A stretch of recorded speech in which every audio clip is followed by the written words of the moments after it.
Hello, Oh, welcome.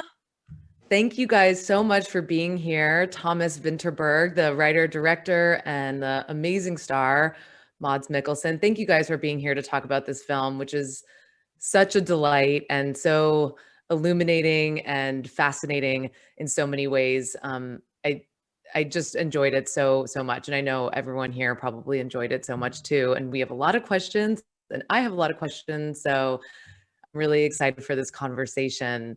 But first, I have to ask, just like Thomas, where did this idea come from? How did you find this theory that human beings are born with a deficit of alcohol?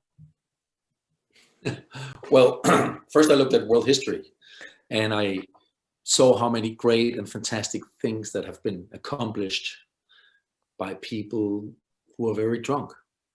Um, generals, politicians, artists, writers, all over the world at all times. Then someone sent me this theory, which academically speaking does not sum up to real theory, which is just something a psychiatrist said and wrote in a book. And we called him and we discussed this, and we decided to base the film upon this theory, which just something I call it. Right, of course. It's not totally a scientifically proven theory, but it's a theory that a guy had one time. But I love that you mentioned world history. I've been thinking a lot about how, when the founding fathers were writing the Constitution, apparently they were all drinking a ton of cider at the time all day long. So it's true that, Churchill and Hemingway and all of these amazing people who created amazing art or did amazing things were kind of sauced when they did it. Well, think about this. Churchill decides to send a couple of 100,000 civilians into war in fisher boats. And if history speaks right, he might not have been sober when making this decision. The question is, would he have made this decision if he was? It's there's a lot of things to be thought about there. So Mads, when Thomas brought this script to you, this idea to you, or floated the idea to you, what was your initial reaction to hearing what Another Round was about?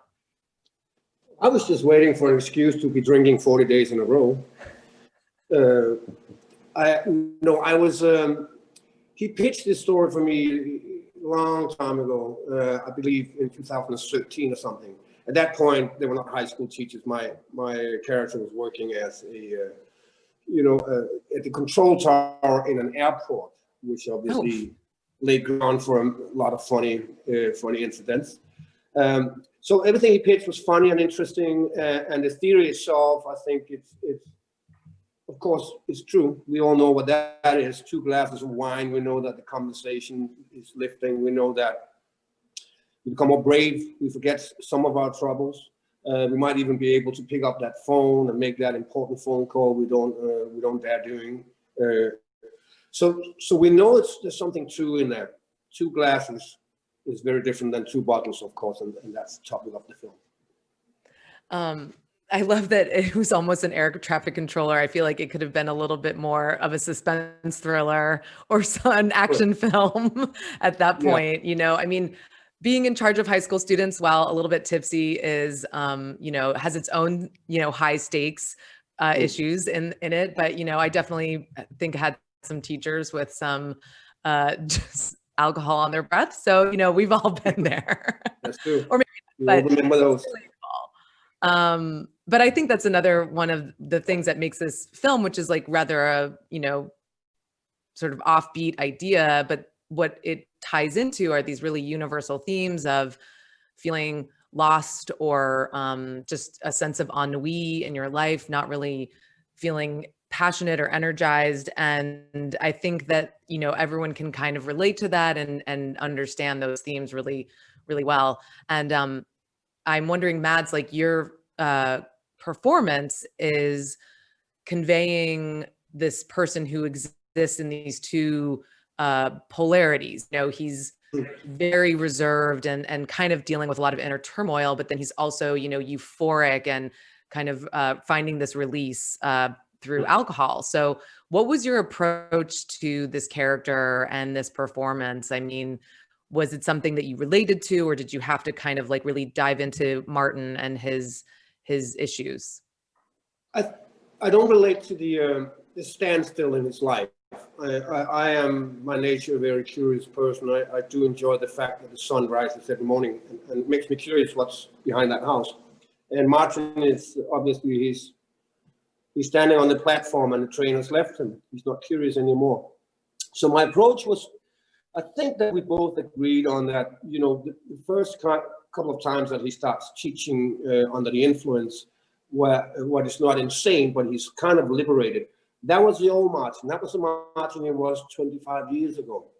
So he's finding himself through those theories. And then, of course, he takes it a little further and other things are happening. What I did relate to in the film was the idea of, you know, it's a life-embracing film. It's obviously the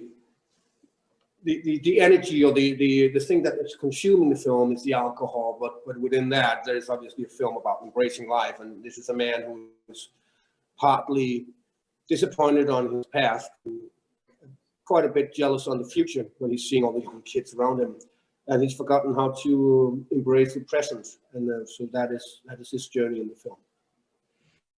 Well, it definitely comes through, especially at the end. I know I really want to talk about the end of the film because I think it's such a special ending, and it's a complicated film because it really deals with sort of the agony and the ecstasy that all of these four friends go through, and the dark side of things doesn't shy away from that.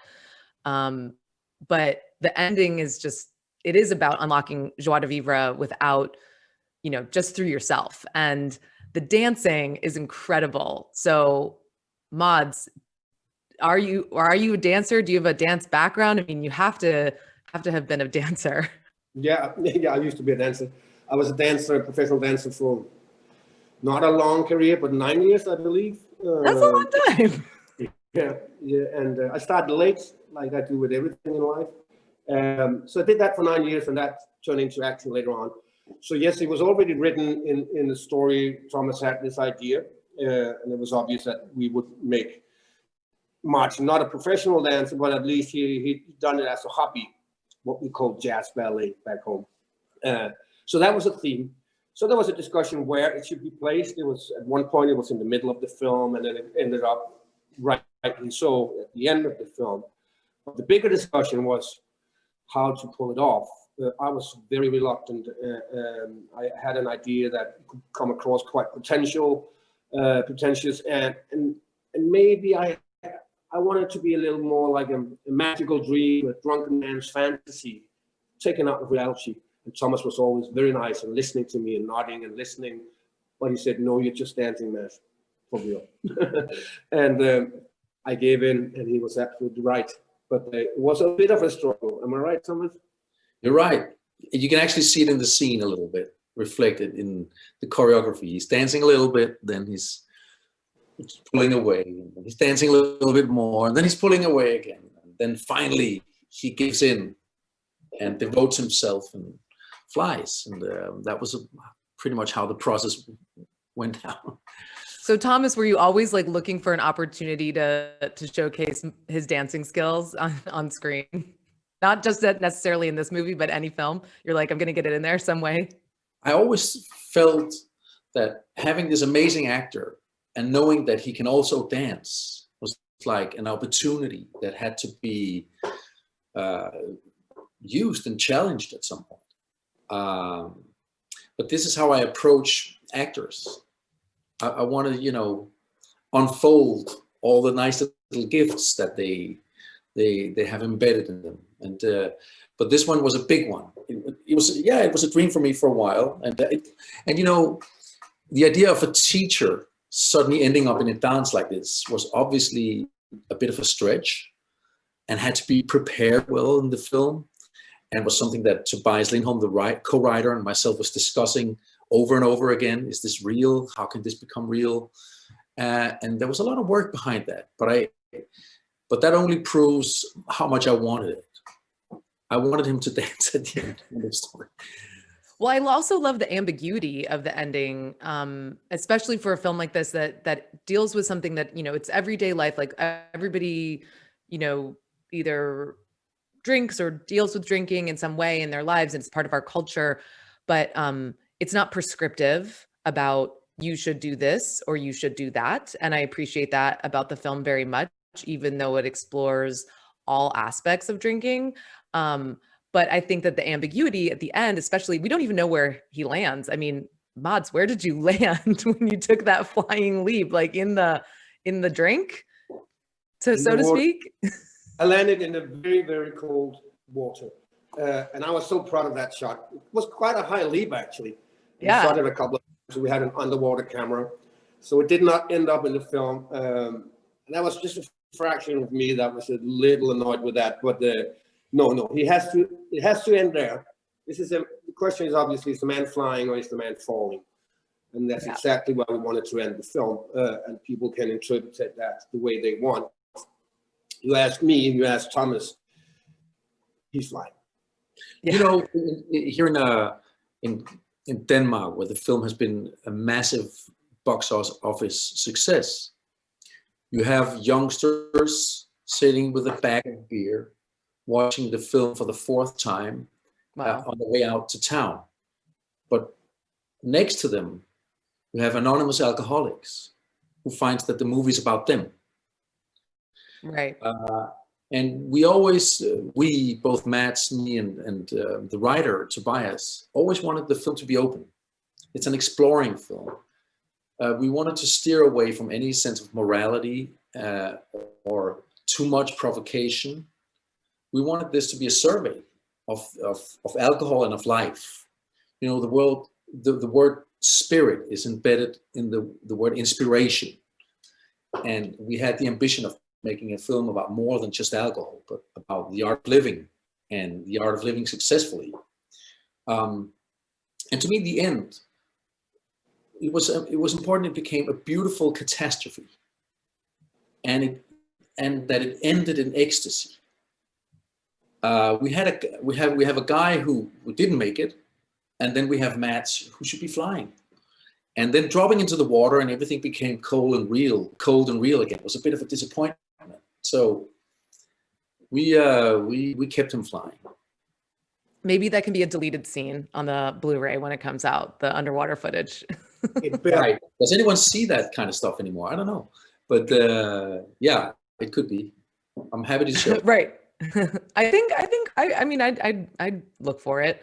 I also absolutely adored the scene where the four friends get very drunk on Sazeracs, and then they attempt to procure some fresh codfish to comedic ends.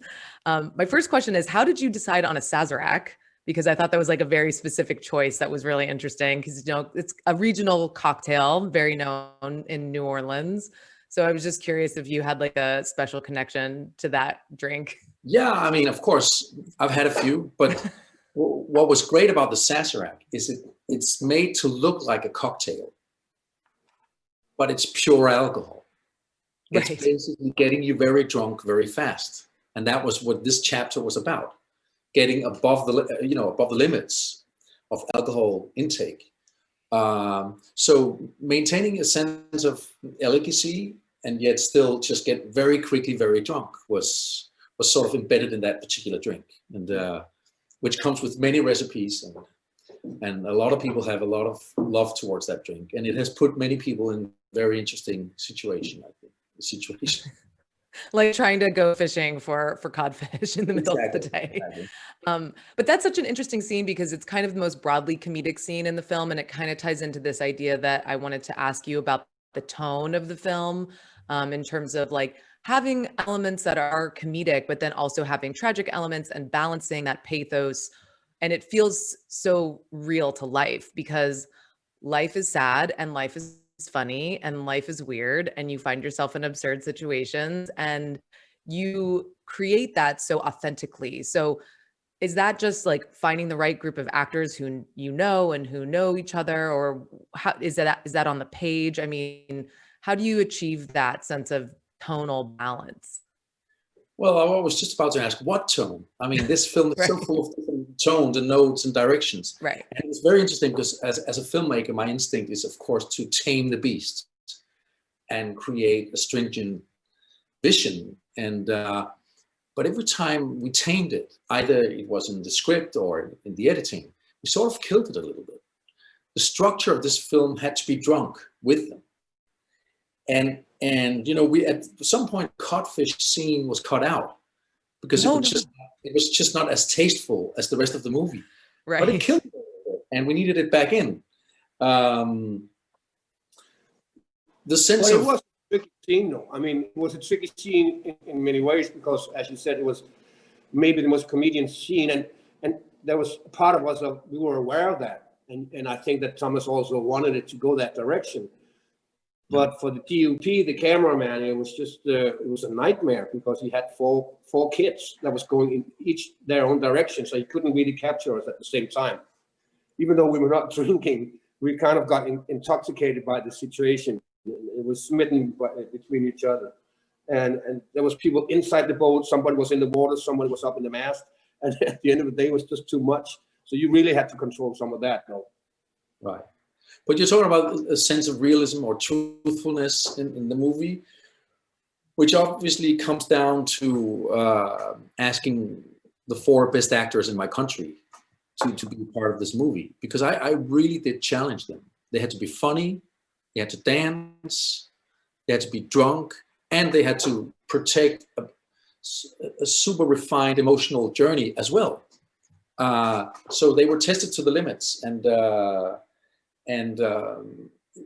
not everyone could have done that.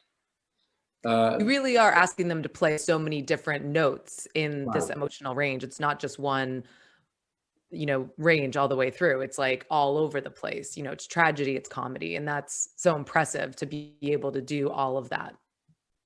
I agree with that. And they have my deepest respect, not the least the guy here next to us, Mr. Mikkelsen. But also another thing is that we wrote the script for these 4 names, and of course that gives you a head start in the process of trying to make things as truthful as possible. And authentic, because you sort of know what their characters are or what they can authentically play, or sort of attune the character to each actor. Right. And then at the end, there's the editor who cuts away the stuff where, you know, the drunk stuff that was a bit too much, or, you know, like the codfish scene. It was a balance, really. When it was a little bit longer, it was just another film, and it was just way too much. And it really was a balance.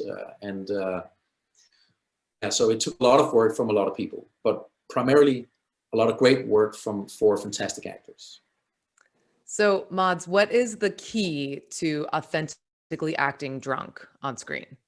I think the way most actors will approach it, which we also did, is that it comes in different stages, right? So when we're talking about 2 or 3 drinks, that's you try to hide it. It's a little like in our personal and private life. You don't want you're not able to see it, so you hide it. You move a bit slower, you're a little more precise in your movements, and then obviously that gives you away. So that would be the approach that we always go to as actors, you know. But we, of course, had to go all in into the Charlie Chaplin level, where you don't care anymore. You don't care if people see it. You're in a different world, and for that, I think we can remember some of it. It's not always you can remember you've been that drunk, so that's not really useful. But then you go on YouTube and you watch some Russians go completely ballistic, you know, and there is tons of material in there, and it's so insane and it's so over the hill that as actors we kind of feel if they can get away with that, so can we. But there are certain tricks, obviously. It's not just strange movements.